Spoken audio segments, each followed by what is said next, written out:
येत्या 24 तारीखला रविवारला बुलढाणा जिल्हा साहित्य संमेलन हे जिजामाता महाविद्यालयात संपन्न होत आहे। या साहित्य संमेलनाचे अध्यक्ष पुरुषोत्तम खेडेकर हे आहेत आणि अनेक मान्यवर साहित्यिक या साहित्य संमेलनाकरता हजेरी लावणार आहेत।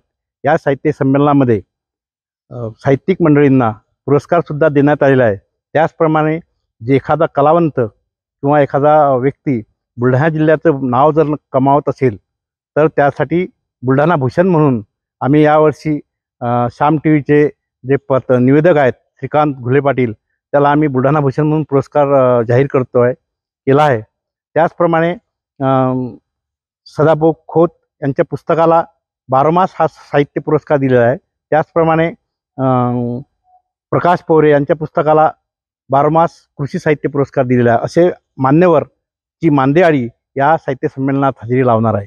मी सर्वांचं स्वागत करतो।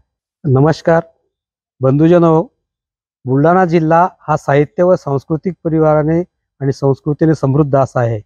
सतत गेल्या 13 साहित्य संमेलन या जिल्ह्याच्या पातळीवर झाले आहेत।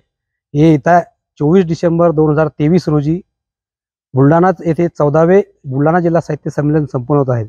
या संमेलनामध्ये विविध 6 सत्रांमध्ये संमेलनाचं आयोजित केलेलं आहे।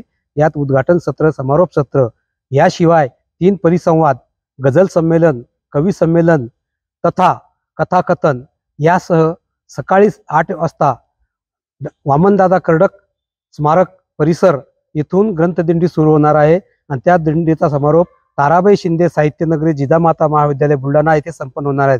मी जिल्हाभरातील तथा साहित्य रसिक आणि साहित्यिकांना आवाहन करतो या निमित्ताने आपणा साम टीव्हीच्या मार्फत की आपण सर्वांनी या संमेलनासाठी हजेरी द्यावी। सर्वांच्या स्वागतासाठी आम्ही तयार आहोत।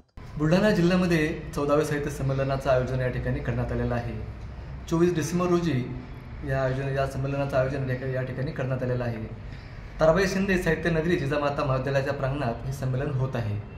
या संमेलनासाठी जिल्ह्यातूनच नव्हे तर महाराष्ट्रभरातून मोठ्या प्रमाणात रसिक मंडळींनी या संमेलनाला हजेरी द्यावी अशा प्रकारचं आवाहन आयोजकांकडून करण्यात आलेलं आहे। आधुनिक केसरीसाठी सागर कुमार झनके, जळगाव जामोद, बुलढाणा।